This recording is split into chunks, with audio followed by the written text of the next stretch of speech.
အာနာသိမ့်ပြီးတဲ့ခါမှာခံပြင်းနေရှင်နောက်ညသက်တွဲခိုင်ပေါ့နော်ຫນွေဦးတော်လိုင်းမှာပထမဆုံးကြဆုံးခဲ့တဲ့အမျိုးသမီးဒါလူငယ်ရဲဘော်လေးပေါ့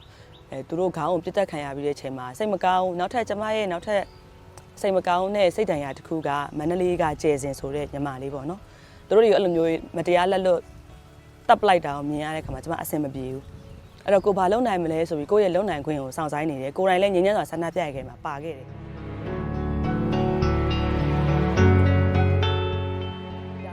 ကတော့ငြိမ်းချမ်းစွာဆန္ဒပြခဲ့ကြတဲ့ကျမတို့တွေကိုရက်ဆက်ဆက်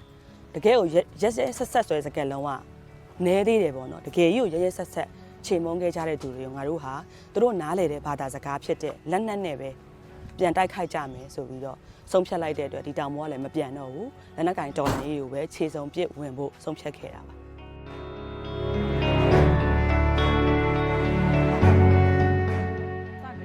ဝင်မယ်ဆိုရင်တိုက်ခိုက်ရေးပဲလုပ်မယ်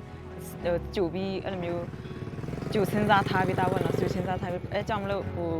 တော့တနတ်တော့ကင်ပေါ့နော်တနတ်တော့ကင်မယ်ပြောခါကျတော့ဟိုဒီတက်ထဲရောက်တဲ့ခါကျတော့လေဘယ်လိုပြောမလဲဆေးဖက်ထဲလို့ရှိရင်ကို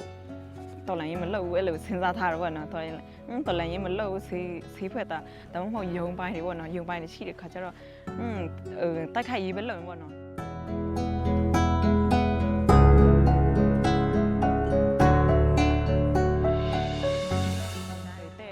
ဆိုဒီတနရကင်ဖို့ဆို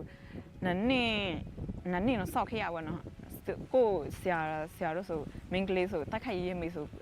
အဲ့လောက်ထိမရှိခါကြတော့နော်ကို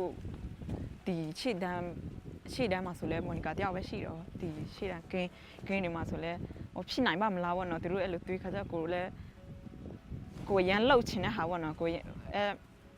အဲ့ပိုင်းမှာကိုဘယ်လိုပြောရမလဲအာတာတယ်လို့ပြောရမလားပေါ့နော်ပြီး